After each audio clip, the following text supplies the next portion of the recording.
ഇന്നത്തെ റെസിപ്പി നല്ല ക്രിസ്പി ആയിട്ടുള്ള കോവയ്ക്ക വറുത്ത എങ്ങനെ ഉണ്ടാക്കാമെന്നാണ്. അപ്പോൾ അതിന് മുമ്പായിട്ട് എൻ്റെ ചാനലൊന്ന് സബ്സ്ക്രൈബും ലൈക്കും ചെയ്യാൻ മറക്കല്ലേ. അതിനായിട്ട് കോവയ്ക്ക എടുക്കുക, നല്ലപോലെ കഴുകിയെടുക്കുക, ഇതുപോലെ തിന്നായിട്ട് ഒന്ന് അരിഞ്ഞെടുക്കുക. നല്ലപോലെ തിന്നായിട്ട് വേണം അരിഞ്ഞെടുക്കാനായിട്ട്. എടുത്ത ശേഷം അതിലോട്ട് ചെറിയ ഉള്ളി അരിഞ്ഞിടുക. നീളത്തിലരിഞ്ഞ് മുളക് പൊടിയും ഉപ്പും മഞ്ഞൾപ്പൊടിയും എല്ലാം കൂടി ഇട്ട് നല്ലപോലെ ഒന്ന് മിക്സ് ചെയ്ത് വെക്കുക. നമുക്കിത് നേരിട്ട് വെയിലത്ത് വയ്ക്കാം.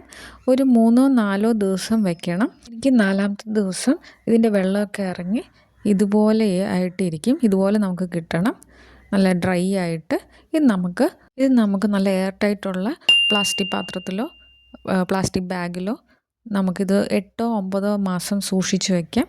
കുറച്ചായിട്ട് എടുത്ത് നമുക്ക് വറുത്ത് എടുക്കാം. ഇനി ഒരു പാൻ ചൂടാക്കി നമുക്ക് ആവശ്യത്തിനുള്ളത് ഇതിൽ വറുത്തെടുക്കാം. കുറച്ച് കറി ലീവ്സ് ഇട്ട് വേഗം എടുക്കണം, കാരണം ഇത് പെട്ടെന്നാവും.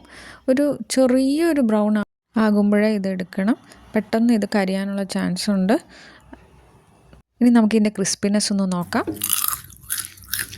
നമ്മുടെ ചോറിൻ്റെ കൂടെ തൈരിൻ്റെ കൂടെയൊക്കെ ഇത് കഴിക്കാൻ നല്ല ടേസ്റ്റാണ്. ഈസി ആയിട്ടുള്ള റെസിപ്പിയാണ്. അപ്പോൾ എൻ്റെ ചാനലൊന്ന് സബ്സ്ക്രൈബും ലൈക്കും ചെയ്യാൻ മറക്കല്ലേ.